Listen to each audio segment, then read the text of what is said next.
Good day, everyone. This is Elena Sanchez, and on behalf of EFG Hermes, I would like to welcome you all to CIB's Investor Day. The executive management team of CIB will be discussing the bank's 5-year strategy, and at the end of their presentations, they will take questions from the audience. Please note that all questions will be received by management through the chat box. I would like to hand over the call to Yasmin Hemeda, Head of Investor Relations. Yasmin, please go ahead. Thank you, Elena, and thank you, EFG, for hosting this call. Good morning and good afternoon, everyone. Thank you for joining us today. We are delighted to welcome you to CIB's Investor Day, where we will be sharing our 5-year strategic vision. Let me start by thanking all of you for your continued engagement with us. Your questions and ongoing dialogue with our team have been invaluable in shaping today's discussion. Over the course of this call, you will hear directly from our executive management team as they outline CIB's strategic priorities, provide updates on the progress we've made since last year, and walk you through the key initiatives we're putting in place to drive the bank's long-term growth and success. Before we begin, I would like to remind everyone that this call is intended exclusively for investors and analysts. If any member of the media have joined, we kindly ask you to disconnect at this time. With that, it's my pleasure to hand over to our CEO and Executive Board member, Mr. Hisham Eid Al-Arab, who will kick off today's agenda. Yasmin, thank you, Elena. Let me start by telling you where we are and where we came from. About a year ago, we started to draft and put our thoughts together for the 5-year strategy. One of the important things is to have the right team, which we do have, and maybe we have some skill set gaps in the bank that we are working on and we're very close to finalize.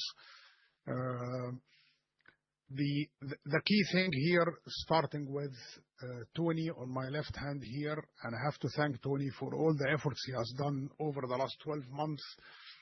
Without his active engagement, either internally or externally, wouldn't have been able to reach the point where we have, in my opinion, a world-class strategy, doable and acceptable to the board members and the management. The build-up took a while, from bottom up, then fine-tuning, validating views by industry specialists from consulting firms.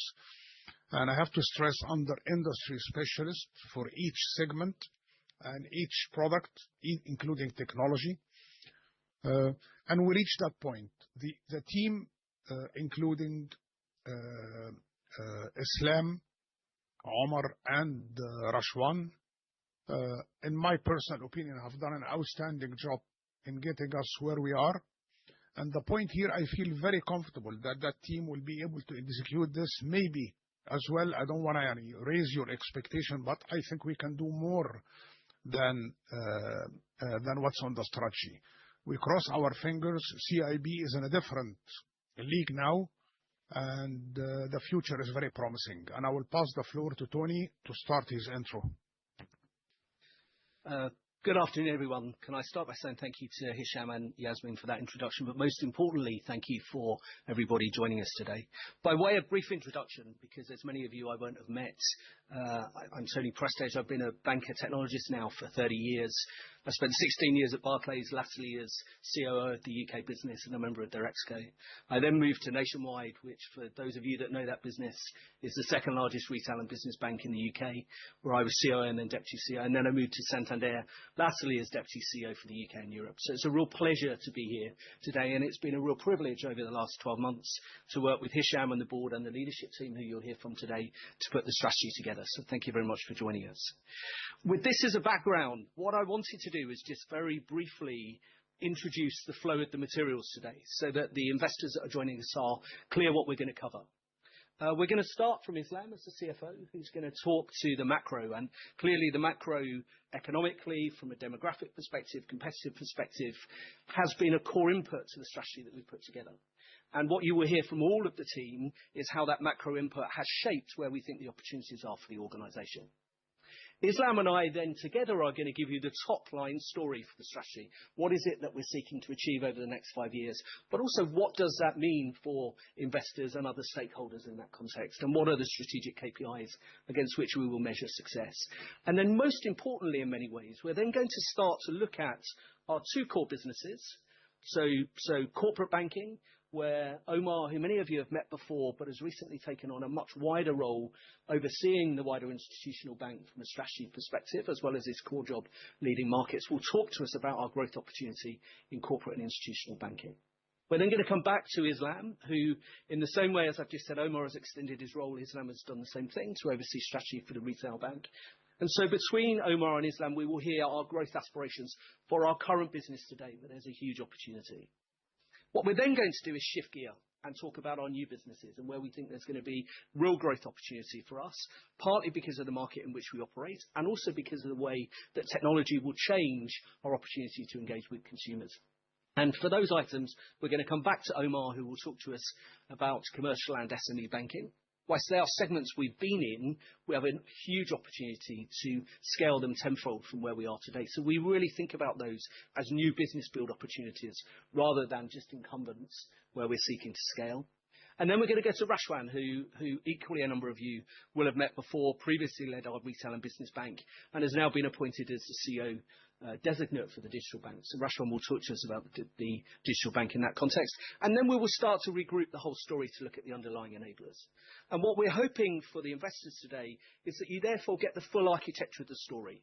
From the external perspective into the top line strategy, down into the business lines, what does that mean for the enablers? And then we'll come back to Hisham and I to just give a close and to move to questions. We are also joined by Walid Fawzi today, who's our CRO. So when we get to questions, Walid will also be able to address that. So on that, I'm going to hand over to Islam, who's going to talk to us about the tailwinds, where there is huge opportunity for us. Thanks so much, Tony. Let me start at the beginning with the macro context of this strategy. And before discussing CIB's strategy, it is important to ground ourselves in the market we will be operating in over the coming years. Having spent more than 2 decades at CIB, I can clearly say that I've never been more optimistic about the outlook. Egypt's transformation is not simply a macroeconomic high-level indicator story, it is a structural banking growth story.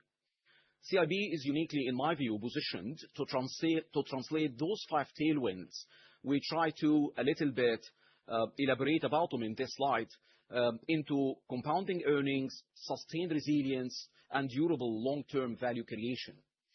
Not only economically, but I'll start with the economic aspirations. Economically, Egypt remains on the fastest growing and remains as a fast growing large market in the region with a resilient domestic and demand base that's supported with a clear reform agenda.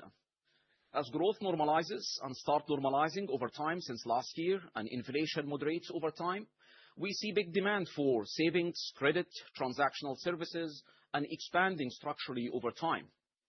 Demographically, also, Egypt is uniquely positioned with a huge young growing population entering the market at a peak earning and consumption years. That's what will drive the sustained demand for retail banking, housing finance, payments, wealth products for the next decade, in my view. From a regulatory perspective, also that was a second support wind we got. The agenda is increasingly enabling. So all the regulatory frameworks have been built around the financial inclusion. What we expect to have by the end of the first quarter in terms of online onboarding and EQIC, or the so-called digital onboarding regulatory frameworks, in instant payments and the support for the real-time processing for instant payments and digital onboarding are technically and economically lowering barriers to entry and allowing banks to reach customers at a scale more efficiently than ever before. Egypt technology stack, or the collection of the regulatory and decrees and guidelines issued recently, which is framed as a technology stack, Egyptian technology stack, also adding to this and accelerating that shift. So mobile penetration, digital payments, the country framework for data and AI are fundamentally changing how banking is delivered those days. reducing the cost to serve, and enabling new propositions that were not economically viable in the past near time. Finally, I would say that the competitive landscape is evolving over time too. So there are new entrants among the fintechs, telcos, there are digital banks, and we are launching this year one of them. But they are also, rather than increasing the participation, increasing the overall market size. The size of the pie is increasing over time. So for a well-established bank like CIB, we do believe that trust, resilience, innovation, and balance sheet strength, which is increasingly built over time, will add, and it will become a critical, clear competitive advantage for us. Taking all of these economic tailwinds together, we do believe that those tailwinds will create a large and durable opportunity. A competitive macro tailwinds will add to the sustainable earnings story and the resilience and the long-term value creation of CIB, which is shaping the framework of this 2030 strategy. On that note, I will hand back to Tony, and we will start taking this into a top-level strategy and the details of the execution. Islam, thank you very much. So as you can see just on the Islam, thank you very much. As you can see on the summary slide here, when we were developing the strategy, the tailwinds for us really fell down into those 5 core drivers: a much improving economic environment, an extraordinarily young demographic in the country that gives us huge opportunity to be able to penetrate and grow, an increasingly supportive regulatory environment through the CBE and other core regulators, a more competitive environment, which in itself we recognize will drive better outcomes from CIB, and a nation itself that's under transformation. And so those headwinds, when we were looking at the strategy, is what's really guided the scale of our ambition that you will hear about this afternoon.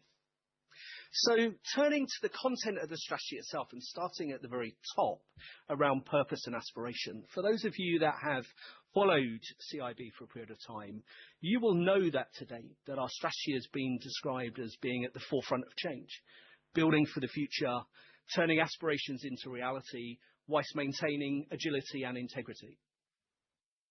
And all of that remains true. What we have done, however, is take the opportunity to refresh the bank's purpose and ambition statements. You'll see them on the slides. This is partly to make sure that as we go through the next 5 years, we've got the rallying cry of the direction we want to follow, but also so that we can really engage our 10,000 colleagues inside the organization and all of our strategic partners to understand what we really stand for. So as you will see, we've reframed our purpose as being about helping Egypt and Egyptians prosper. And those words were not landed on lightly. They were landed on very consciously because we recognize in a nation that is in transformation, our role is to help Egypt prosper. We are the single largest private bank in the country, and help every single customer that we engage with to prosper, individually, in the SME sector, the commercial sector, or in the corporate and institutional bank. And so that rallying cry of helping Egypt and Egyptian prosper is what's driven our real thinking from Hisham and the board. But we also recognized when coming up with our ambition and statement itself is that whilst that may be a good rallying cry in the medium term, we've got to be clear about what it is we are aiming to do in the next few years. And to boil that down simplistically, it's about building tomorrow's bank today. Building ahead of competitors, building ahead of customer demand, maximizing the opportunity from technology, ensuring that our products and propositions don't just continue to lead the domestic market, but are benchmarked globally. So those two statements put together is about the medium and long-term impact that we want to have for Egypt and for Egyptians and for our customers. And the short-term statement is to build energy and dynamism and urgency about recognizing the market is changing. So with that as purpose and aspiration, what we thought we would share with you is the core questions that we posed ourselves when really thinking about the strategy that we wanted to deliver on. Now, you can read these for yourselves, but as you will see, the questions that we started to address, in part driven by feedback from investors through the investor relations team and through direct engagement with investors themselves, are all about targeting the organization on growth. They're all about identifying sources of differentiation. They're all about driving sustainable economic returns in a market that's changing. They are critically about value creation, and we will talk about that as we go through today. And they're also about maintaining the competitive advantage that we have today in leading the market, but recognizing that external competition is going to change them. And so those questions that investors can read have been in many ways the core top-line points of proof that we have sought to go back to when thinking about whether or not the strategy is going to deliver. Moving on from that, what we've then really started to think about is, so what are going to be the strategic pillars for strategy as we look for CIB strategy as we look out from now until 2030? And again, you can read them for yourselves, but simplistically, they are all about growing sustainable earnings, reducing reliance on treasury income as interest rates fall. That's about sustainability. Investing for growth, taking the opportunity to make sure that we are investing today in order that the organization can compete in the future. Targeting dividend and stock performance for shareholders, recognizing that that is why the bank exists, to both support economic growth at a country level, ensure that we support our colleagues to grow, but also generate returns for you, our core stakeholders, as the shareholders. And in that context, improving stock attractiveness, not liquidity, but our ability to bring new strategic investors to the table to help us ultimately drive the outcome that we are seeking to around the target valuation, which we will talk about later, and return on equity. So they are the strategic pillars that we are seeking to drive towards. But what that means really is that over the period ahead, we really do need to scale, materially scale, our two core businesses. Our corporate bank is an extraordinary organization and an extraordinary offer to consumers, and the same is for the consumer bank. But the reality is we really need to start to drive that towards a 10% market share. But scaling our two businesses alone, we did not feel would be enough. And so therefore, we have also talked about building two new businesses. The first is in commercial and business banking. As I said earlier, we are already serving that market, but not at scale. So how do we grow that 10x?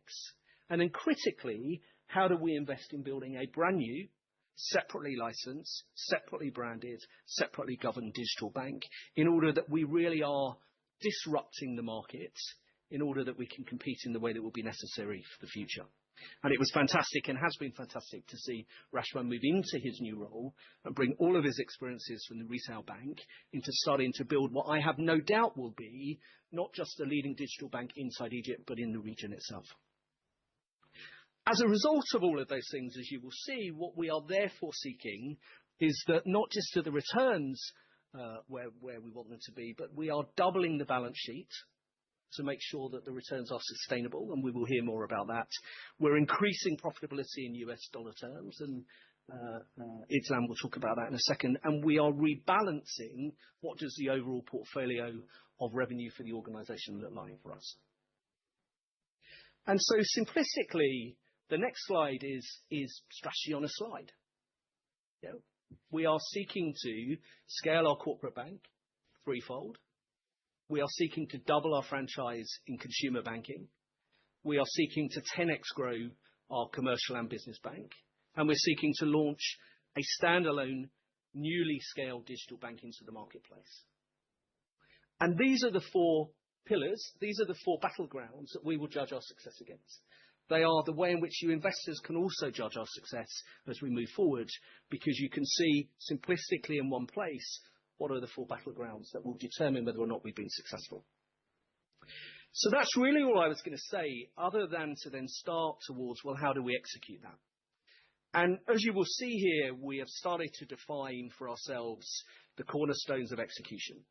Building scale in the core businesses, building new businesses for growth and diversification, building technology and operational excellence to ensure that we use the skeleton key that technology will bring for growth and efficiency, whilst continuing to build the culture of speed, accountability, and agility for the organization. And as a result, not just digitally, but also physically, building unparalleled customer experience. So that's all I was going to cover up front before we move to Islam, who will build out on these cornerstones, start to talk about the shape of the financial ambition and the strategic KPIs, and then we will delve down into the individual businesses. So thank you very much, Islam. Thank you so much, Tony. I'll try to take the strategy in a box and do the unboxing process for Tony and put it into the investment analyst lens. So in my view, these are not initiatives. They are structural choices that define how CIB will grow over the coming 5 years, how we're going to allocate the capital, compound the value through the cycle, and in service of a clear strategic and investment objectives. So I would summarize using this slide actually to summarize those choices across 4 pillars of growth and value creations. So first, we are building the scale of the classic franchises by expanding consumer, corporate banking, business banking with a discipline to growing market share, deepen the relationship, and generating earnings that is repeatable, defensible over time. Second, we will build the growth through diversification by developing new engines, including the digital bank, commercial banking, and transactional banking, which is the GTB strategy that concludes the whole payment angles in this bank over the coming 5 years. The objective of this pillar specifically is reducing the concentration risk and lift the quality and durability of earnings over time. The third pillar is around the efficiency and reaching a solution for growing faster than the market with a capacity and experience that is unbeatable by the other and regional market players.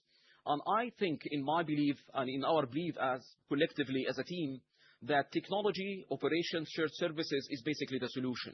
So by simplifying journeys, digitizing at a scale, and enabling and embedding automation into our day-to-day operations, that will lead to a lower unit cost, improving the service quality, taking everything to STB, straight-through processing, and expanding the profitability and the revenue-generating profile of the bank overall. The fourth pillar, in my view, is basically building resilience into the balance sheet and operating model by strengthening the risk discipline, capital allocation, and controls to protect returns across the cycles and sustain the long-term value creation. This is how our strategic cornerstones and initiatives will translate into a measurable, valuable outcome.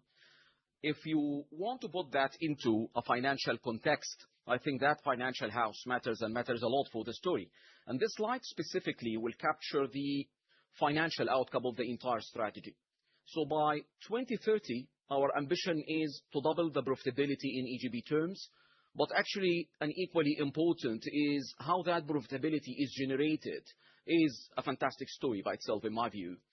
Today, a significant share of our earnings is influenced by treasury income and macro conditions, while profitable, a very, very profitable strategy, that mix is inherently more volatile and prone to some dependency on the external conditions too. By 2030, a material large portion of our income or group income will come from the core banking activities, including consumer, corporate, and commercial banking, transactional banking. And that by itself strategically will shift and reshape the earnings profile of the bank from 3 angles, in my view. The first one, it will reduce the concentration risk by reducing the revenue streams across customers and diversifying the revenue streams across the customers, products, and multiple segments we are serving as we speak. Second, it will improve the earnings visibility and predictability. So a big portion and a core portion of our revenues will come from a recurring relationship and relationship driven. The third change is basically strengthening the resilience across the cycle, allowing the bank to perform a consistent performance, whether the interest rate environment were high or extremely low. The result is not just a large version of CIB, but structurally stronger business model with a higher quality earnings and more stable return profile, and even a foundation for a sustainable ROE higher than 20% for the coming 5 years. That's what will allow profitability to compound, and why we believe CIB will be more resilient and valuable from an institutional value creation perspective.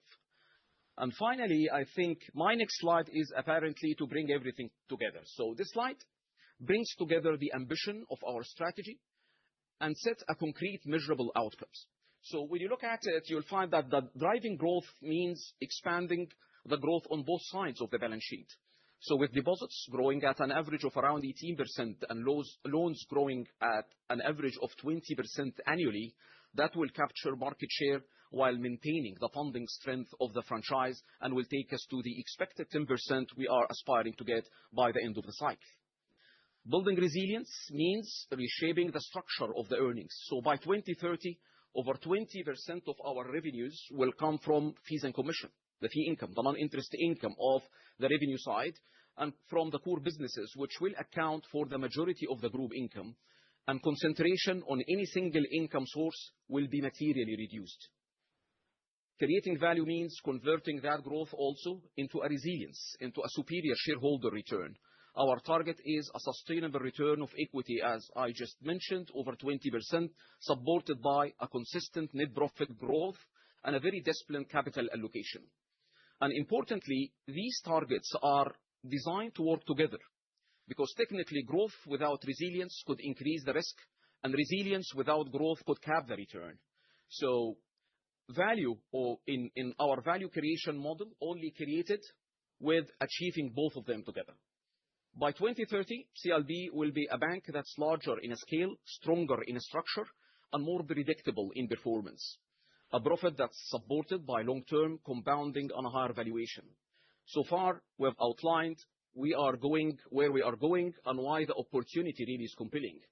The next section is about execution, how the strategy will be translated into a concrete growth engines, starting with the two scale-ups and then with the two builds businesses, with the sets that will sit at the heart of our value compounding model. So I'll go now to Omar, who will cover the corporate and institutional go-to-market and strategy over the coming 5 years. Thank you, Islam. Good morning and good evening, everyone. Next month marks my 23rd year in CIB. Over those 2 decades, I have had the privilege of witnessing almost every major transformation that the bank has been undertaking.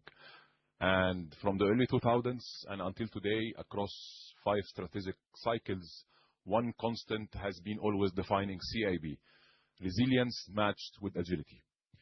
So during today's presentation, I will be focusing on the business side of the bank, outside consumer banking, which Islam will be covering later on, namely corporate banking, global transactional banking, commercial and business banking, as you can see it on the agenda.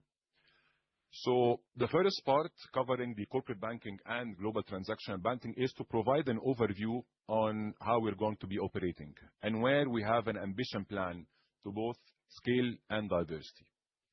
The second, encompassing commercial and business banking, is really a very different challenge, and where we have set ourselves a goal of 10 times build this business. In many respects, this is much more likely building a new business, given the scale of transformation and capability needed to execute. Collectively, those are not just business lines. There are 2 core engines of earning growth, resilience across cycles, and shareholder value. What I'll walk you through today, alongside Islam for the retail and Rashwan for the planned launch of the digital bank, is not a collective of initiatives. It's a coherent business platform designed to deliver stronger and more predictable earnings, higher fee contribution, better capital efficiency, and scalability under a constructive economic outlook. This platform is central to support CIB's ambition by improving not just how much we earn, but how we earn it. So let's start by corporate banking. Corporate banking is already a strong franchise in CIB. It has been a core contributor for earnings, stabilized periods of volatility, and a trusted partner for many of Egypt's leading corporates. But as we look ahead, our ambition is not simply to do more of the same. The real opportunity lies in changing the shape of earnings, not just their size. Historically, corporate banking in Egypt and across emerging markets has been heavily balance sheet driven. That model works, but it comes with higher earnings volatility, greater sensitivity to funding costs, and increasing pressure on capital. Our strategy is to complement balance sheet growth with deeper relationships, strong client primacy, and materially higher fee income. This is what allows corporate banking to evolve from a volume engine into a long-term value and valuation driver. To understand why this matters now, let me anchor this in the market opportunity, as you can see on the slide. The Egyptian corporate banking market is going into a phase of a structural expansion, not just cyclical recovery. By 2030, total corporate loan volumes are expected to reach around 15 trillion Egyptian pounds, growing at roughly 17% of a year. That headline number is really important, but what matters more is what sits behind it. First, growth is increasingly driven by private and non-strategic public corporates, as you can see from the numbers on the slide. Those clients require more sophisticated financing, require value structuring and advisory, and typically generate higher lifetime value for banks. Second, growth is becoming geographically broader. Economic activity is no longer concentrated in a few urban centers. New industrial zones, logistic corridors, and export-oriented clusters are expanding the addressable market. Third, the sector mix is changing. Sectors such as IT, building materials, oil and gas, shipping, infrastructure, automotive, and power are capital-intensive, investment-driven, and structurally long-term. These sectors, again, do not just need loans. They need structural financing, foreign exchange expertise and advisory, risk management, and transaction banking capabilities. Finally, lending demand itself is broad-based. We see healthy pipelines across working capital, term lending, and CapEx financing in both local and foreign currency. When you put all of this together, the conclusion is very clear. This is a large, visible, multi-year growth opportunity. The differentiator will not be a balance sheet capacity alone. It will be execution, client ownership, and earnings quality. That brings me to how CIB intends to win. Our ambition is to become the leading primary bank for corporate clients in Egypt. We execute this throughout 4 deliberate levers. First, frontline proactivity. This is not about working harder. This is about working smarter. By digitizing journeys and equipping relationship managers with better tools, we increase client-facing time, speed of execution, and conversion rates. Second, targeted client acquisition. Growth is selective. Capital will be deployed where returns are attractive and risk-adjusted economics make sense, not simply where volumes are available.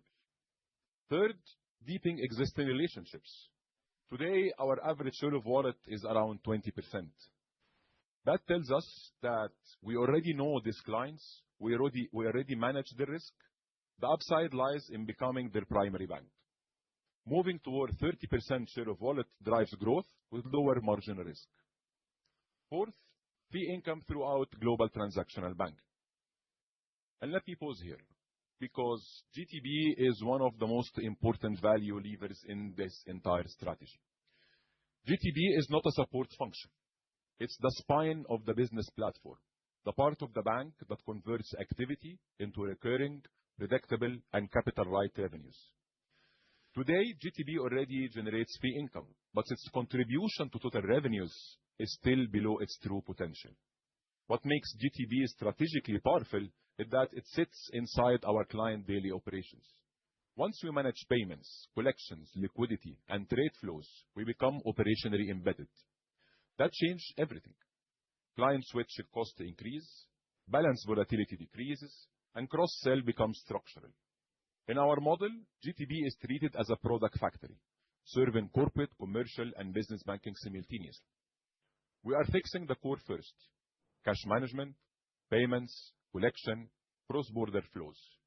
Then we differentiate by APIs, digital trade, embedded finance capabilities.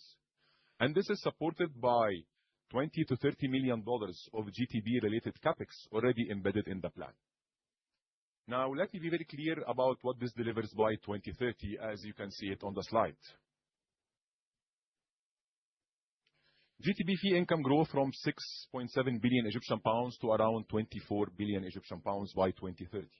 This is approximately 4 times growth. GTB contributes to around 30% of corporate banking revenues and around 20% of commercial and business banking revenues. This represents roughly $270 million of incremental fee income. The impact is not just higher revenue. It is lower earnings volatility, stronger funding stability, higher client lifetime value, and better capital efficiency. This is why GTB is one of the most powerful drivers of valuation in this strategy. When you combine all of this together by 2030, we triple the corporate lending book, we double the deposit base, fee and commission income rises to around 30% of revenues. The result is a corporate banking franchise that is more predictable, more resilient, and more valuable. Now, let me hand to Islam, who will be discussing and covering the consumer banking part. Thank you, Omar. So, at the beginning, let's say the opportunity in the retail market is really large. The economics have shifted over time, and CIB is uniquely positioned to capture it. So, Egypt has over 70% account ownership today, yet effectively banking penetration remains at 35%.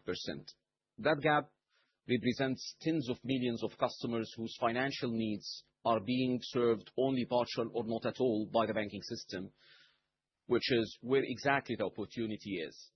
So historically, this gap existed not because the banks lacked the demand, but because the economics didn't work. So the cost to acquire, serve, and manage mass market customers outweighed by the revenue generated from such specific segments that resides under the retail business in Egypt.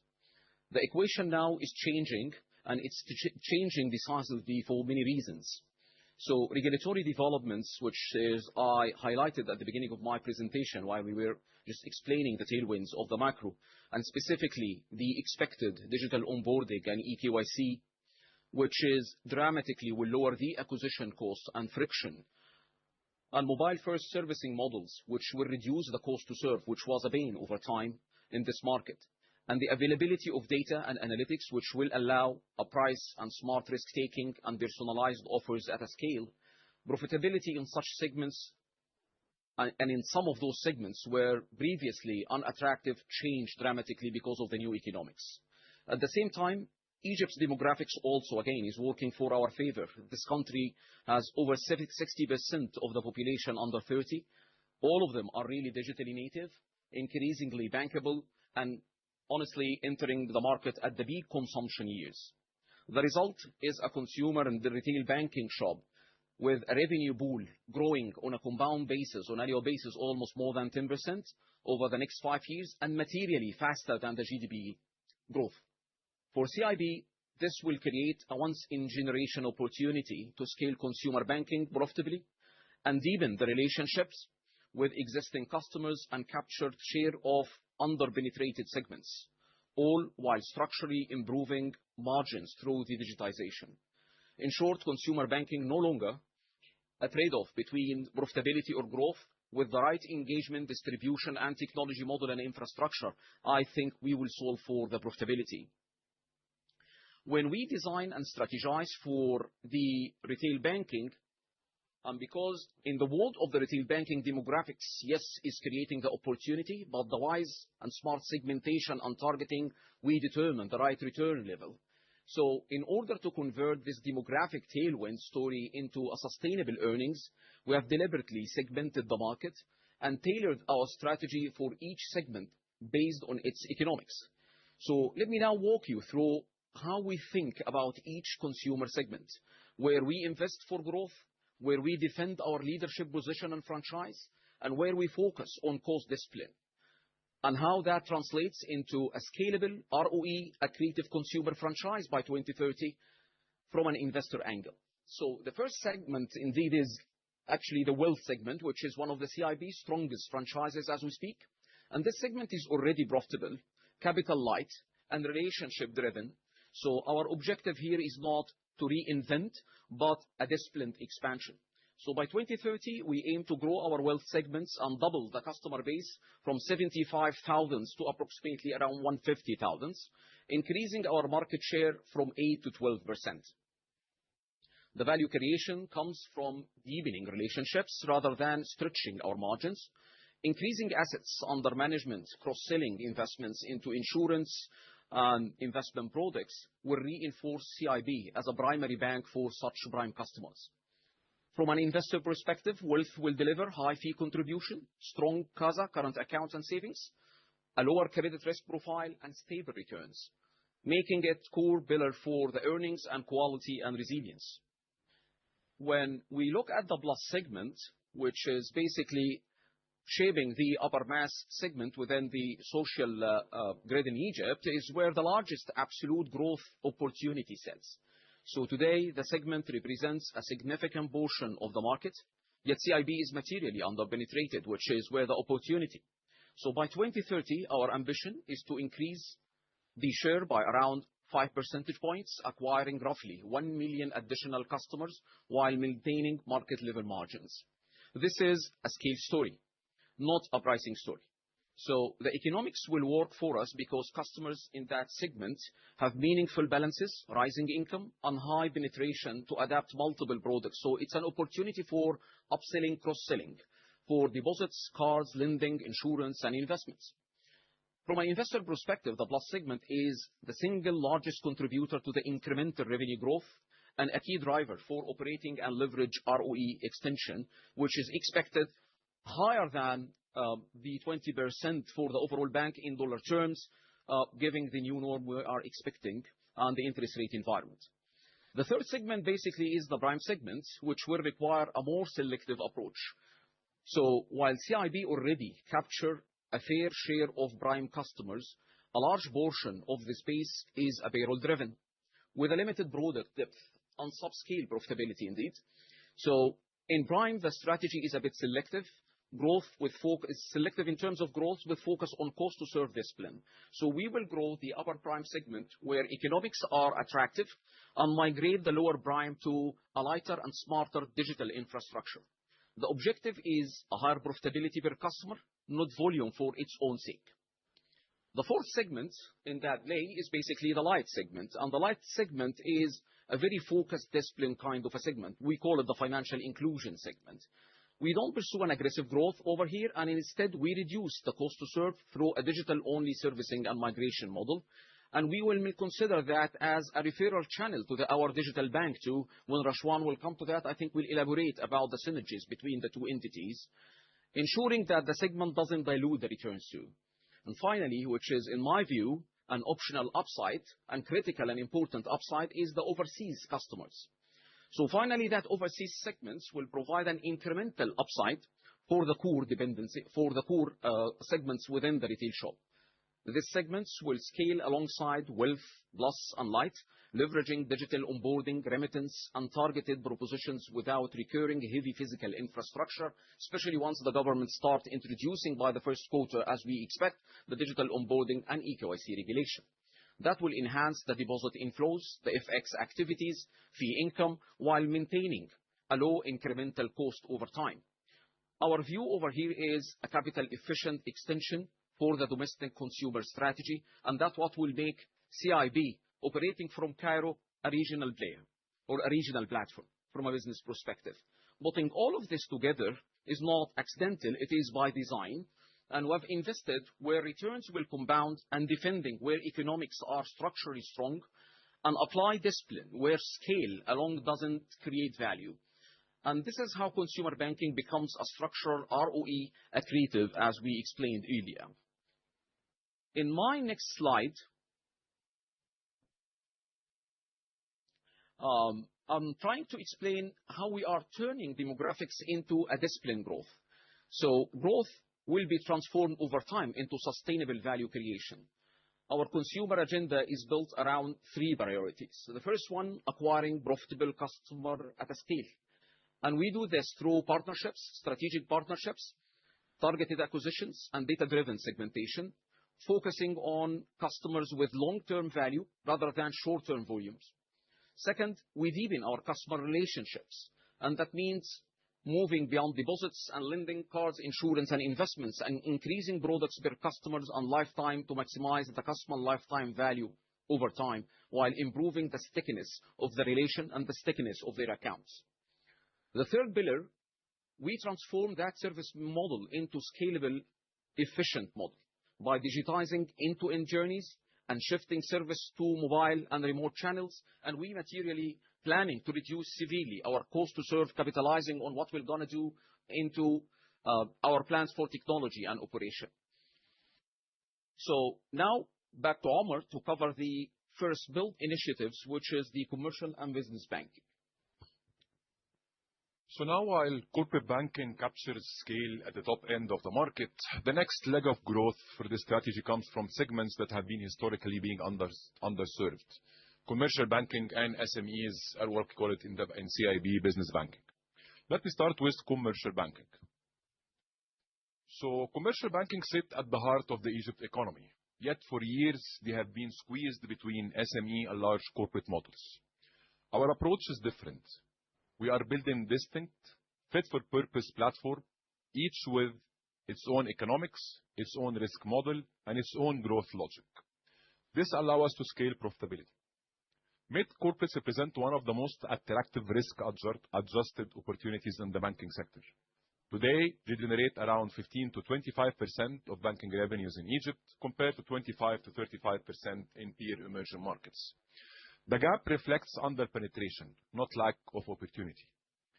As you can see on the slide, the expectation by 2030 that loans will be growing to 1.5 trillion Egyptian pounds, deposits will be growing to reach 1.3 trillion Egyptian pounds, and revenues to reach around 700 billion Egyptian pounds. For CIB, commercial banking adds diversification, scale, and strong cross-sell potential. Critically, GTB is embedded from day one. Embedding GTB early allows us to anchor primary relationship faster, generate fees before balance sheet, and improve risk visibility. This is why GTB will be contributing to around 20% of commercial banking revenues by 2030. Commercial banking becomes a new earning pillar, not a transitional segment. Moving to SMEs or business banking. SMEs are the backbone of the Egyptian economy. They contribute to around 45% of GDP, yet remain underrepresented in the Egyptian banking lending. The gap is closing rapidly. By 2030, as you can see on the slide, the loans will be reaching around 2.1 trillion Egyptian pounds by 2030, deposits to 2.4 trillion Egyptian pounds, revenues to around 230 billion Egyptian pounds. Our ambition as CIB is not just to participate. Is to become the fastest growing full-service SME bank in Egypt with discipline. That means scaling credit using analytics, protecting asset quality, growing deposits and transaction imbalances, and avoiding linear cost growth. GTB is equally critical here as well. In SMEs, transaction volumes matter more than ticket size. Payments, collection, and cash management allow us to grow revenues without heavy capital usage. This is why GTB-related revenues will be growing to around 20% of business banking revenues. Most importantly, business banking feeds commercial banking feeds corporate banking. This is how lifetime value compounds and why this platform is so powerful. If you look on the slide, our aspiration for the commercial banking is to reach $90+ million segment revenues, 85 billion in lending portfolio, and 1,000+ customers with facilities extended. While on the business banking, to double our active customer base, to almost double our segment revenue, and 10 times lending portfolio. When you look at corporate, commercial, and business banking all together, connected throughout global transactional banking, what we are building is not just growth. We are building a structurally higher quality earning profile. Corporate banking delivers scale and primacy. Commercial banking unlocks the missing middle. Business banking captures entrepreneurial growth. GTB connects everything like a glue through recurring fee-based income. Together, these businesses support sustainable growth, resilience across cycle, and the market capitalization well beyond current levels. Now I will hand over to Rashwan, who will take us through the planned build and launch of the digital bank. Thank you, Omar. I'll try to walk you through our planned strategy for the digital bank and building and launching the digital bank, and try to put some lights around why we're so excited about this new investment and the way forward for the program. In a nutshell, that we'll be talking about why this is the right market to start doing that business in, and why this is the right time also. Out of that big opportunity, how we're building our business model and entry strategy to exploit that opportunity. and how CIB, why CIB, we believe CIB is best positioned to capture this opportunity in this market. And the last part would be talking about where are we exactly from taking that from a strategy and plan into reality on the ground. So the first part is about why this Egypt is and why now is the right thing. I don't want to repeat many things that Islam and the team have already covered about the demographics in the market, the young population, the digital penetration, mobile phone penetration, etc. And also how many of those customers are already on digital payments somehow. They're linked to a wallet, they're linked to a prepaid card, or somehow they're into the digital play. However, still severely underbanked and severely underserved. If you look just on the smartphone penetration and how much people are actually using their smartphones in their everyday life, and then put that in front of how much they're consuming financial products, that's a huge opportunity to exploit, honestly speaking.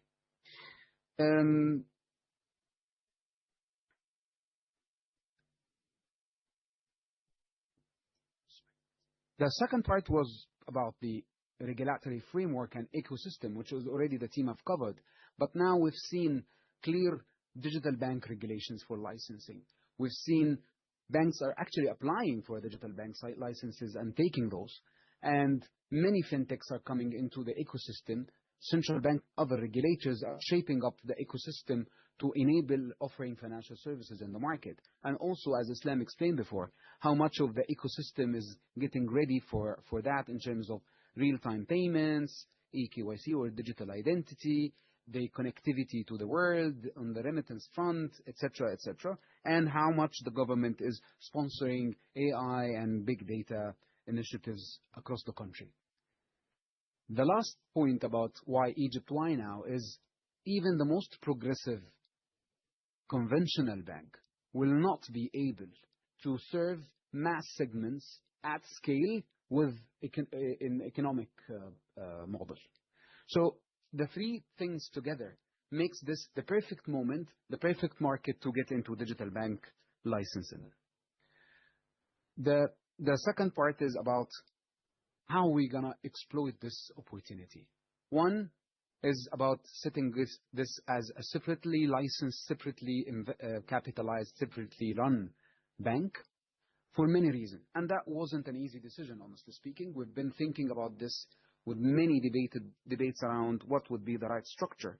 We ended up with it has to be like that for 2-3 reasons. One, this is the only way we can really ring fence this business performance in one entity where investors can really be able to measure, evaluate the business activity and performance, so that it would have clarity for investors community around the value of the franchise we're building. Two is about the brand. CIB is the strongest ever brand in the market when we talk about blue chip corporates, large enterprise, wealth segment, even middle class segment and consumer bank. However, when we go down the pillars of the customer segments, there's something wrong with the clicker. I'm sorry. When we go down to the segments, then maybe CIB is not the right brand to use to penetrate those segments. And actually that was proven by research. So that have a separate brand to address those markets is the right strategy to address.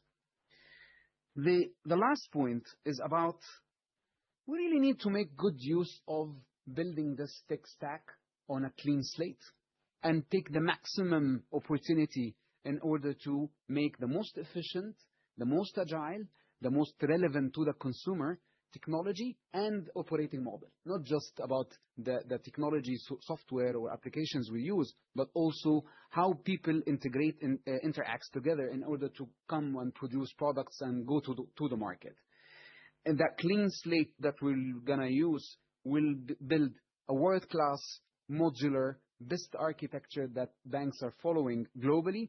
I mean, digital banks are following globally, and that will enable our go-to-market strategy to go after mass customer segments, NREs, and small and micro enterprises in the business front.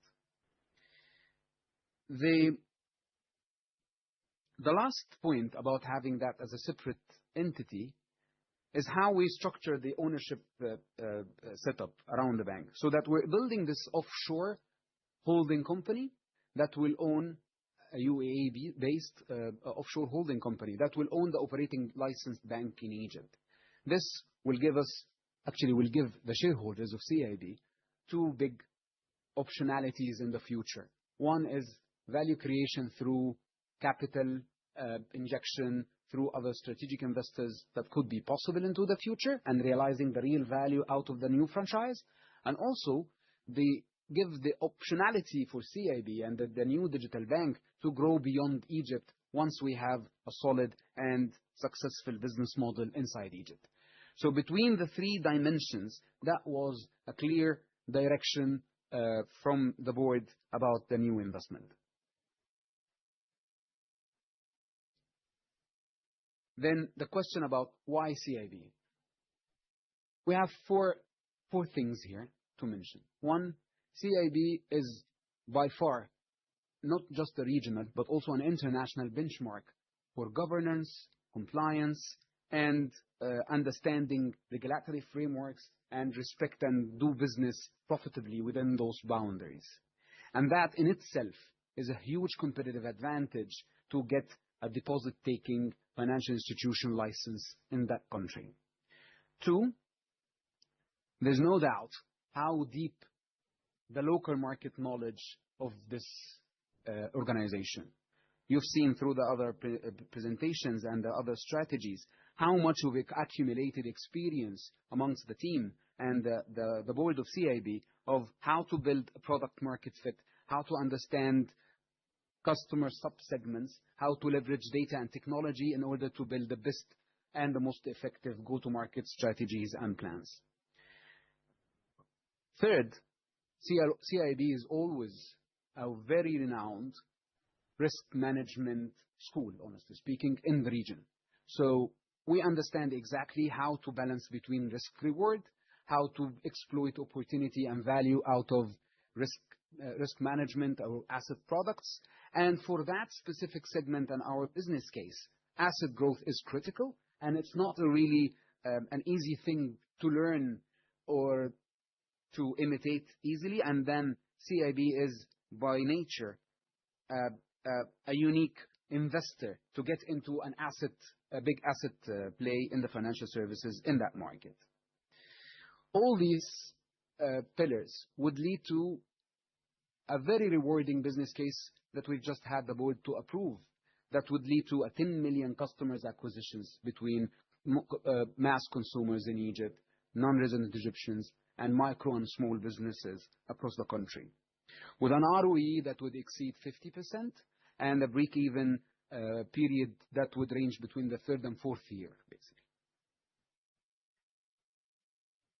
The last part is how far did we go so far? So, as I just said, the board of directors of CIB have just approved our business plan, an investment envelope, and the license application for the digital bank last month. We've officially submitted our license application to the central bank, and we've also submitted the request to establish the holding company in the United Arab Emirates under the ADGM jurisdiction. Two, we have been busy building our tech stack, and we continue to do this. And that would be technically ready for an MVP launch or minimum viable proposition to be launched in the second half of 2026. In parallel, we're also working on ironing the tiny details about recruitment, executive management, and the entire team, the go-to-market plans in terms of acquisitions, the customer onboarding, the partnerships, pricing models and bundles, etc. And at the end, I thank the ExCo of CIB, the board of directors, for the extreme excitement that I've seen and support for the new initiative. And we're equally excited as in the digital bank team for that plan ahead. Thank you very much. I'm back now. Back to you, Islam. Thank you. Thank you. Thank you so much, Rashwan.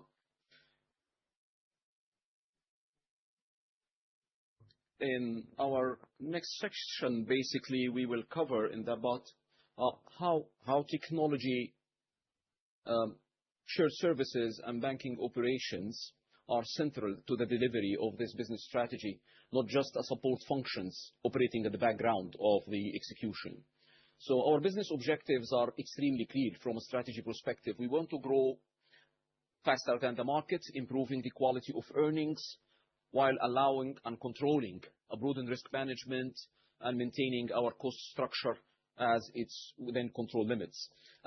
Without the right enablers, scale works against us. So growth could increase the complexity, cost, and operational risk, ultimately eroding returns.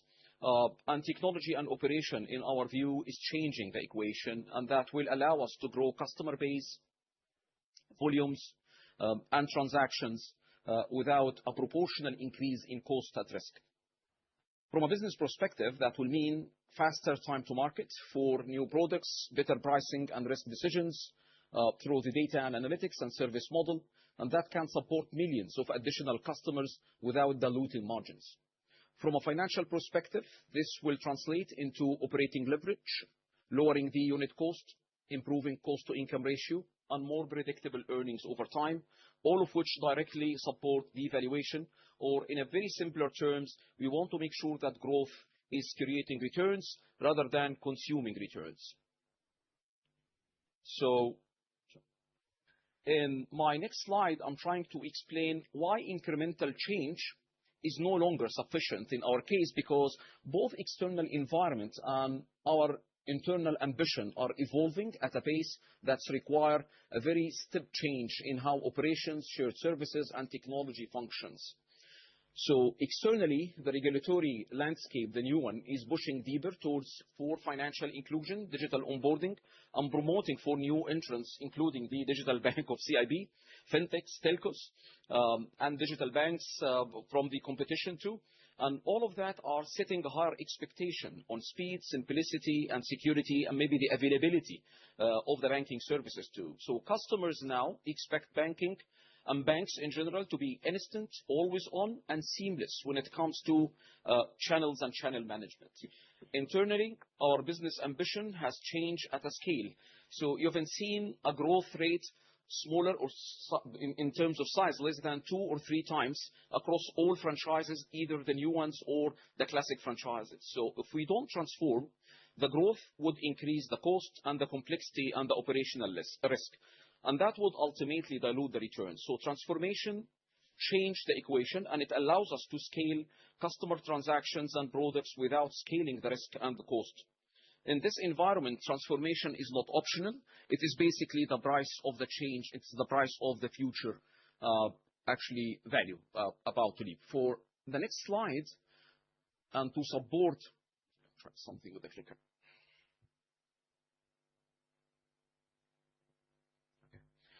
So to support our growth ambition, so we have defined a clear and focused technology transformation agenda anchored in 7 strategic themes to build the bank that can go faster and safer and more efficiently than the market itself. These themes are not IT initiatives. They are business levers designed to improve scalability, resilience, and returns over time. So the first one is basically, which is already started working on, is enhancing and modernizing the core banking and infrastructure technology. This ensures that we can scale the volume and customers and the number of services without compromising the stability, performance, or availability of the services or the platforms itself. Second is basically the digital channels and customer experience platforms. This is about increasing engagement, reducing frictions across channels, and shifting sales and services to a lower cost structure models, higher conversion channels to serve the new retail segments we are about to serve, or even beyond the border segments we are about to approach soon. The third is data and analytics and AI, which is with the new capabilities will allow for a better pricing, smarter risk-taking, and more personalized offers, which will directly improve the revenue and the quality of margins. And then, as long as CIB is moving into more digital form, so cybersecurity and resilience is not a question. And the first theme is basically around the compliance and ESG, and the target here is to make sure that we are, from a regulatory expectations, we are managing and we are aligned, and the governance and transparency is on the top of our business priority towards our customers and towards our stakeholders. Innovation, growth, and ecosystem expansion. This is how we will accelerate the time to market and the partner efficiency and unlock the revenue streams beyond the traditional banking relations. The seventh theme is basically execution and transformation enablement, because in order to reach all of those technology implementations, technology components, and cornerstones, we need to change the way we deliver the operating model of technology and shared services from within. All of these 7 themes together will add for the support value creation model of the strategy itself. My next slide is basically speaking of how modernization and simplification will unlock a real economic value, and bank simplification is not, in our terminology, is about doing less, but it's about doing better at a scale. So at a scale, complexity is one of the biggest destroyer for returns, and every layer of duplication, manual process, or tightly coupled systems will increase the cost and slow the execution and raises the operational risk, which will not be allowed. Our approach here is a little bit tough but doable approach to modernize the technology architecture while simplifying the operating model at the same time. So on the technology side, we are moving towards more modular, event-driven architecture that allows for upgrading components independently and launch new products faster than the market and scale volumes without rewriting the entire core like the old days. We are also decoupling digital channels completely out of the core system and the core infrastructure of the bank, which means customer journeys can evolve quickly without destabilizing the bank's backbone. And data is being treated as a strategic asset, and we are capitalizing on data as a key enabler for even the commercial offering going forward. So with real-time integration, strong governance around the data and AI and the emerging technology, a higher quality of decisions, especially when it comes to pricing, credit, and services, and serving customers across channels, I think that we will came a long way and we start reaping some value over there. So in parallel, we are simplifying the organizational and delivery model within the operating functions, within the technology functions, within the control functions. Teams are being aligned around end-to-end products and journeys, supported by a modern engineering tools and clearer ownership over services rather than hierarchies. Finally, that will translate our transformation into measurable outcomes in my view. So these outcomes are what turn transformation investments into tangible shareholder value. So the first on customer outcomes. So our target is to deliver consistently a higher service quality across all segments and reflecting this in our targeted floor for our net promoter score, higher than 70 to 80%. That will be the floor. A higher NPS doesn't mean a branding metric. For us, it drives retention, share of wallets, and pricing power. Second, on the speed and efficiency, we are targeting end-to-end turnaround time for the key processes within the bank, which is beating from a service benchmark perspective, the regional competition. Faster processing improves the customer experience, increase the conversion, and release capacity without adding headcount. Third, on cost and productivity, through automation and digitization, we materially reduce manual processes within the bank. That will lower the unit cost, improve the control, and allow the bank to scale volumes without scaling operating expenses. Fourth, on the resilience and trust, upgrading the platform for stronger cybersecurity and governance and control environment will take us to a different space when it comes to digital competition. Taking all of these together, that outcome will ensure that the growth will be translated into operating leverage rather than complexity. That will bring us to the final part of today's strategy day. Let me hand back to Tony to take us through how we are setting up CIB for a sustained success.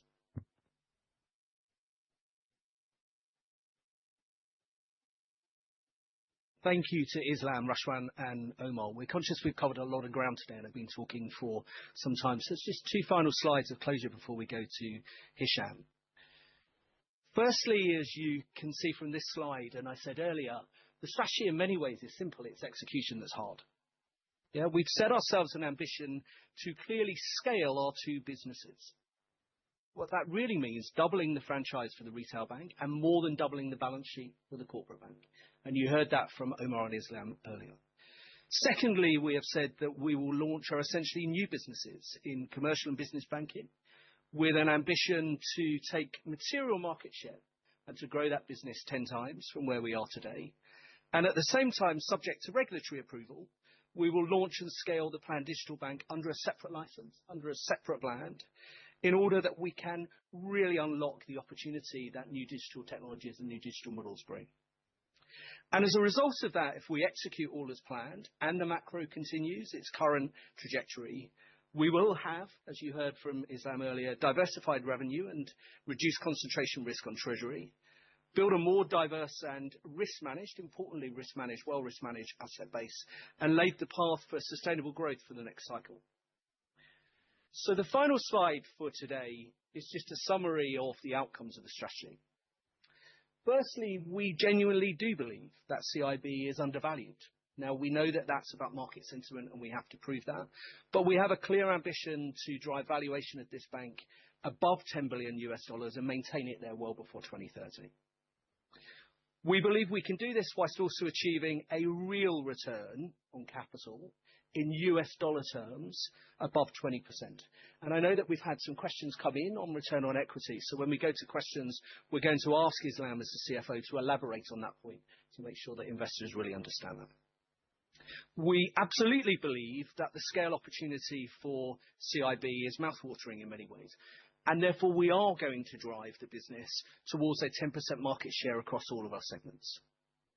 But we will not allow this growth to come at the expense of efficiency. In fact, the absolute opposite. And so, as you've just heard from Islam, through technology and operational excellence, we should be able to deliver this growth whilst continuing to maintain our market levels of efficiency. The new digital bank, subject to approval, is in many ways one of the most ambitious value plays, not just for CIB, but in the entire market. And we genuinely believe as a team that without reinvention, all incumbents are threatened in real terms for performance. And so unlocking that value through the digital bank, securing 10 million consumers and getting to a break even within years 3 to 4 is something that we are firmly committed to. And then alongside that, as many people will know, CIB has always been an academy of learning. And as Hisham said right at the very beginning, we are continuing to bring new talent into the organization to make sure that we can deliver the level of excellence that we commit to you, the shareholders, for our geography. But we will not, and I'm sure we will hear from Walid in a second, allow ourselves to do that at any point by weakening controls in the organization or by reducing the risk returns. So as I said and others said at the very beginning, we're hugely optimistic about the outlook for CIB, both because of the external tailwinds, but also because of the momentum we've now built for execution. Thank you very much for joining us today. We're really happy to take questions. But before we do that, let me just return to Hisham to say a few words of closure. Islam to elaborate on the 20% first, then before the closing. Yeah. So allow me to act like an analyst for a couple of minutes. So technically, this is not one of our earnings call where we're highlighting about the historical results. This is reflecting a very stable macroeconomic view over the coming 5-6 years. So technically, while we were planning for this 5C strategy, we're expecting a single interest rate environment below 10% over the coming 5 years. We were aggressive on ourselves. We didn't expect that the music will keep flowing over time. So we were expecting that Central Bank of Egypt will run in our universe for the strategy a single-digit interest rate. This is one. Second, we were expecting that a big portion of our revenue structure will come from that comeback of CapEx, which will accumulate non-interest income over time, which could capitalize almost 30-40% to the total structure, which means a higher quality of earnings, a better stable compounding effect on the value creation, which will reflect on the long run on a better valuation. A third important point in my view, as I highlighted at the beginning, the 20% were a long-term floor in dollar terms because we run the whole strategy in dollar terms to take the FX risk aside. Sorry for taking you to a deeper level of details. We'll keep that for another call because I know it's getting late here and we have kept people for more than an hour and 20 minutes. But To close, I think all my colleagues here have elaborated as much as they can, and we are happy to take further questions later on if you want to go through details, either concerning the operating models or the digital bank or the institutional banking, SMEs and business banking, and you name it, the corporate side. Omar will be very happy to respond. Myself and Tony will be around. Please feel free to interact with us in short calls if you wish, and Yasmin will arrange that. Tony touched on a point, and Islam as well, about the quality of earnings. And I can tell you that 2025 was the test of changing the revenue mix to quality of earnings. And I will tell you why, because at the late part of 24, our loan deposits and local currency, when you split the balance sheet into two parts, was less than 50%. Now we have reached the optimal of 70% loan deposits in local currency. When people tell you that I are relying on carry trades and treasury, is not the case, because what we are keeping in terms of liquidity is just the regulatory requirements. Therefore, it's no longer the core business as it used to be for many years. And the results of 2025 will come out soon, and that will prove our point that we have an engine or a machine that can produce easily, by tweaking few things, a quality earnings that stands on a level playing field with the other regional, I mean in the Middle East or within the African continent. And that leads us to a point when we spoke about the valuation. Maybe I told many of you that my KPI at the bank is shifting the earnings with the growth into quality earnings and reflecting that into the stock valuation. I have interacted with many of you, either as a fund managers or some of the analysts, and some are my friends. We spoke together. Some private family funds out of the US, they spoke to me or talk about the PE multiple. And when we made a comparison between CIB multiple and the African banks in Kenya or South Africa or in other parts of the continent or in the Middle East, CIB is discounted, and we cannot justify why it's discounted. Some of my friends, as an analyst or the people I know, they said this is wrong, this is too cheap. The multiple of, at the time, 4.5 should not be less than 9, because 9 is the mean within this is the lowest point at the Middle East, and this is the average within the African continent. So without doing anything and just proving that we can create quality earnings from the actual commercial activities, it's fair to price CIB at par with its peers and their competitors within the African continent, or at least at the lower end of the Middle East. I have seen some valuation of 17 times earnings and 15 times earnings. I'm not talking about that, okay? But at least the 10 billion that Tony is talking about will happen sooner than the 5 years. Because really, if I want to price it, I'm sorry, I'm a shareholder.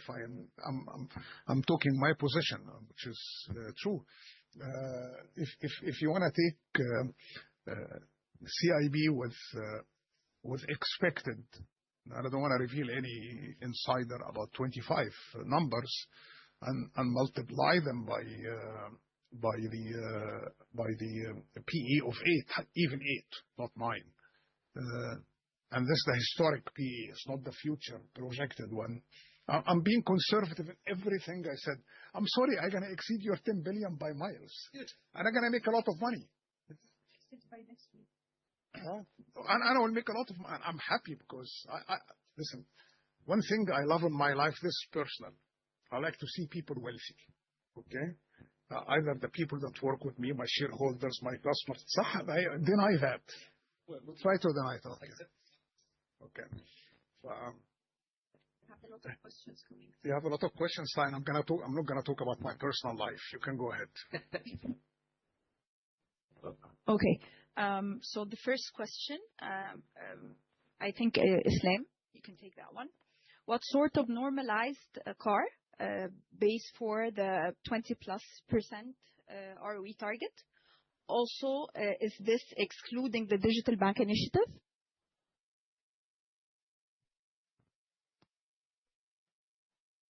On the CAR, I think we've highlighted that in a few calls earlier before, that there is a direction from the board of CIB to maintain an optimal level of 20%-23%. That was basically the range around the capital adequacy ratio at a normalized basis. Our numbers here is a combined numbers, including the digital bank, with the economics of the digital bank over time. I may add one more thing to what Islam said. You have to keep in mind that even when we listen very well about the dividends policy and so on. We have done a lot of work on this, and maybe I'm not in a position to elaborate further, but we have done something that satisfy people and solid with the board members and the requirements, especially that we have a lot of investments that we have to make with Rashwan on the digital bank next year and the year after. We have a lot of CapEx we have to make as well in all the projects we are doing in terms of the straight-through process and digitalization. Taking those into account, and I'm not talking here, and by the way, I'm not revealing a secret by saying that we are open to consolidation. If there's an opportunity to look at, we are open in the market for a potential opportunity that will add value to us. Keeping that as well in mind, I think the team have done an outstanding job in analyzing and building up a case about the dividends, which is satisfy many people. I'm satisfied, as well as satisfying the board in terms of capital requirements in view of the aggressive growth we want to do. Thank you. I think the CEO just covered 3 questions that we just had about the dividend policy. It's coming from my heart. Okay. Next question for Rashwan. On the digital bank, how much equity is planned to be invested, both initially and also until it becomes profitable? Then you have a second question that I'll ask after you answer this one. The current plan with the CIB would invest from $280 to $300 million over the coming 3 years, including what we've spent already so far. Next question, also about the digital bank. Should we assume that all the growth in the digital bank space will be organic, or would you be open to scale the digital bank in M&A? Definitely, our focus and key priority for the coming 12 months is to build and launch our own platform.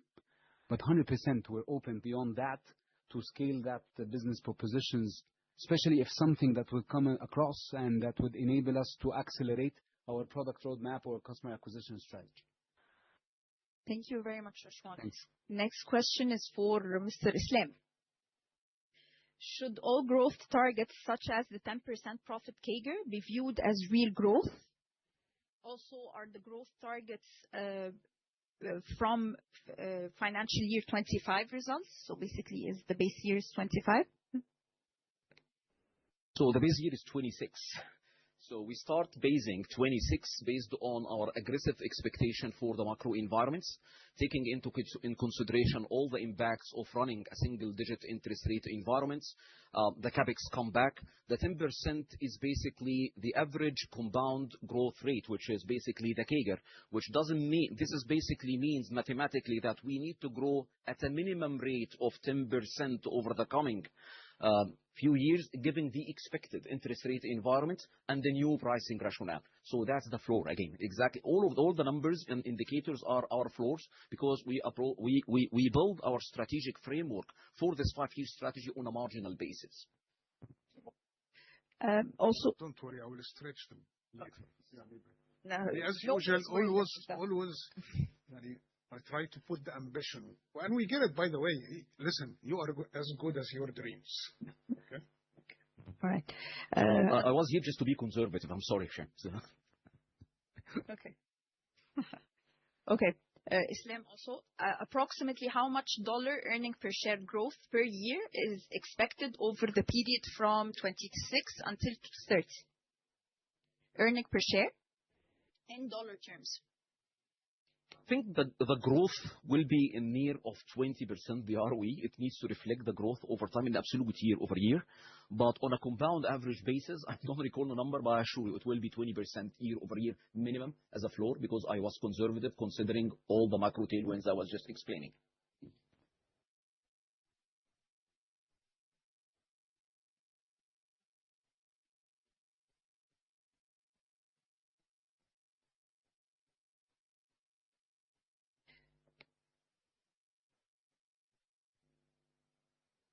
Okay.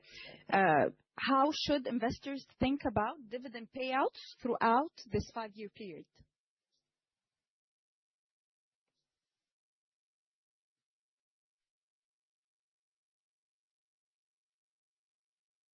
Well, I think the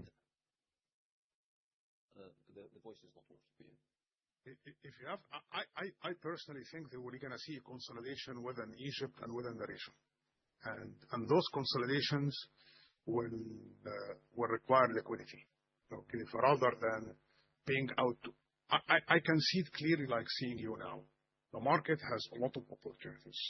And when Rashwan said we're going to grow organically on the digital bank, I bet you that at the right price, he will acquire other market players. Because if you look at the market dynamics now, there is a clear conversion happening between the FRA, which is the Capital Market Authority for non-bank financial institution regulation, and the central bank and the regulation of banks. Those conversion and closing that gap and that arbitrage will squeeze many players on the market and force them to consolidate. That will be a great opportunity either for the bank, and if Rashwan doesn't want it, we will take it. So, this is why I'm saying that the consolidation within the market will happen, because the least part you look at is the conversion that's happening in the regulatory side. Just one point on that, because I think Hisham highlighted about the external dynamics around this policy. But going forward, giving the internal views also around the internal consolidation for the operating model for technology, opportunities will arise over time. I think that needs to be considered. However, I think we've reached a conclusion on a payout policy, which is compensating for the market premium and the market risk in both ways. And I think that will be sufficient for a sustainable generated income and dividends for the coming 5 years. And I'm not revealing a secret here, but I could promise.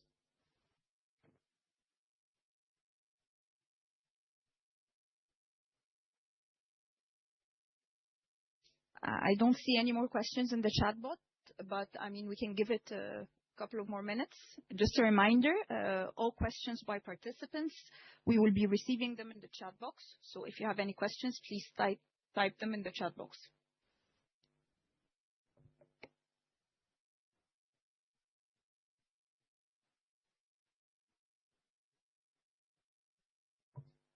Okay. Can you provide Islam again? Can you provide a few metrics on 2026 guidance to understand what the base is?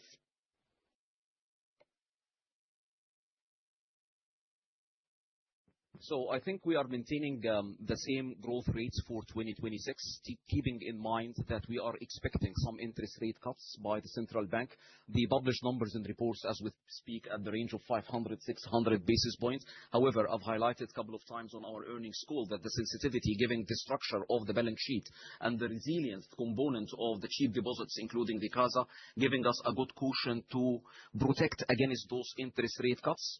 So technically, we'll be able for the first quarter to maintain the same recurring rates from a fundamental perspective as profitability and as efficiency too. I think this one is for you. Do you expect any capital raises over the next 3 years? Yes, CIB. We at CIB.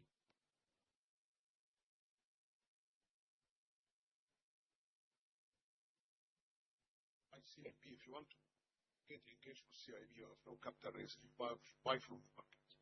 But I'm not going to sell you.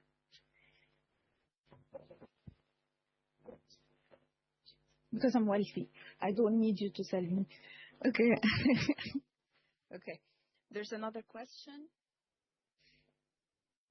Okay, this is for Rashwan. Can you elaborate on the specific strategies you plan to implement to ensure the successful acquisition of the targeted 10 million customers for the digital bank? And how will you differentiate this offering from existing services in the market? Okay. So that would take long to answer, honestly, but I'll try to be as specific as I can. One is, it's the notion of simplicity around offering financial services and banking products, basically, which we significantly see a big gap in the market from all market participants, either banks or FRA companies or MBFIs in the market. So, and that is one big reason behind such a large inclusion in terms of accounts or wallets and much, much lower penetration in terms of financial products. So there is guiding principles in the way we design our products and we design our brand messaging and our communication strategy, that we use the most plain language ever for customers to understand what are they consuming actually.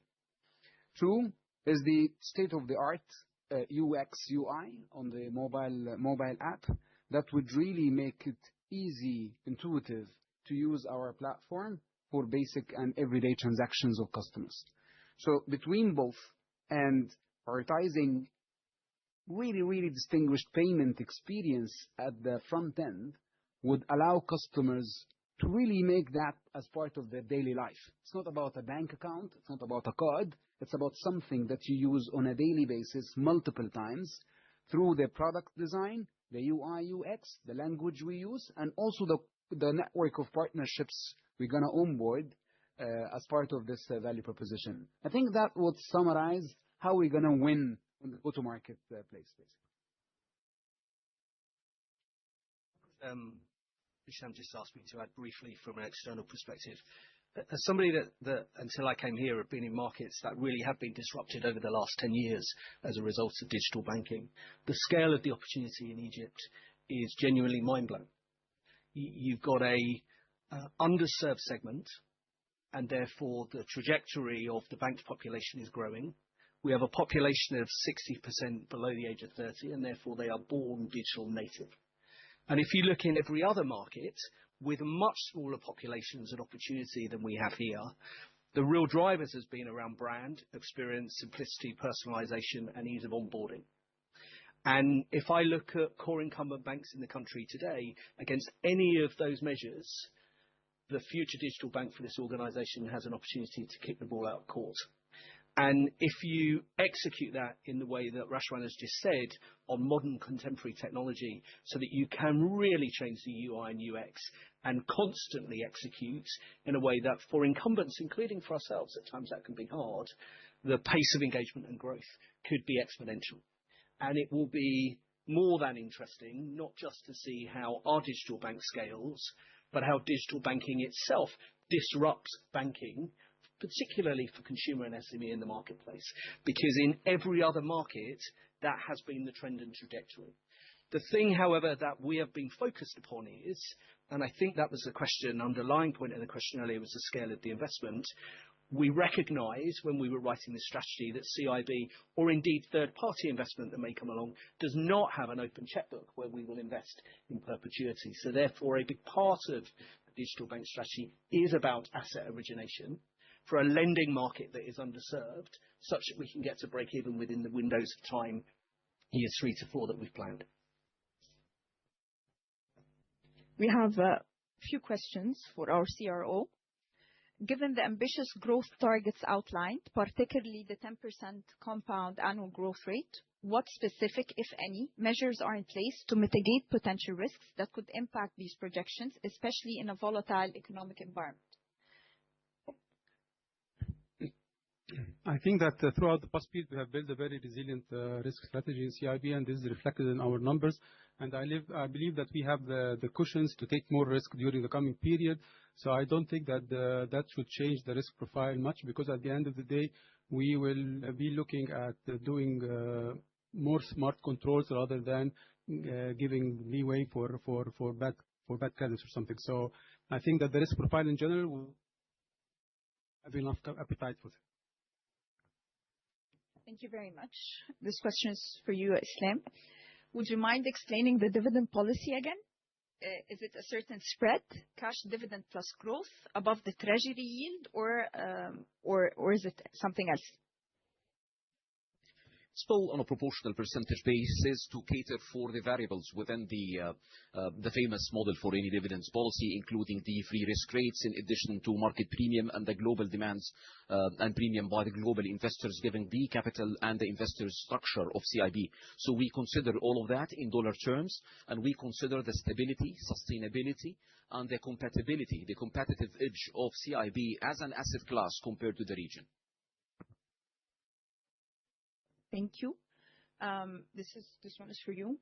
Do you expect any regulatory leeway as the Egyptian pound has stabilized? I mean, like any measures, any regulatory measures that will be loosened, for instance, now that the Egyptian pound has stabilized? I think there was the RRR. No, the regulatory reserves is the only thing I think the central bank will probably reduce eventually, because after the interest rates drop, definitely they will not keep it at 18%. That will give us some firepower in terms of profitability as well, lending, but it cannot remain at 18%. I think in Egypt the norm is 10% regulatory reserves. 10% for foreign currency and 14 for local currency. لا 10 برضه as well. 10, okay. 10 both. Okay. All right. أنا قاعدين في التريجري. Okay, this one is for you, Islam. What does your target to shift revenue share from the investment portfolio towards lending and fee-based income imply for the group's capital adequacy levels? So as we speak, the treasury fixed income portfolio is almost 60% of the revenue, as I highlighted in my financial house. My aspiration and the team is working to shift that towards 40% by 2030. That's our target. And honestly, we are shifting even our composition in terms of revenue structure to more fee-based and non-interest income basis. And we are moving even the whole business model into less capital consuming. And we are piggyback our franchises around the COMESA corridor, including Kenya, actually to support the trade growth going forward.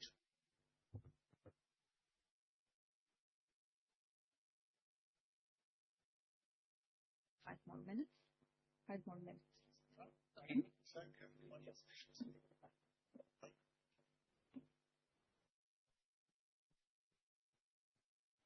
One sec. And even after we finish the call, what I'm asking you, Yasmin, if any of the investors or the analysts who attended the call have further questions and want to go through more details with the specific areas, please coordinate with us individually or collectively. You are happy to do it.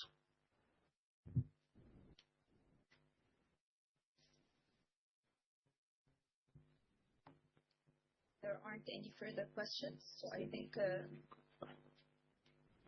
there aren't any further questions coming through. So on that note, I think we can end the call. Thank you very much, Elena and the EFG team, for organizing this, and thank you for the executive management team for providing the time. And like Mr. CEO said, we're always available to take on any questions. We're happy to organize any follow-up calls or any follow-up meetings, and we remain at your disposal for whatever you need. Thank you. Thank you, everyone.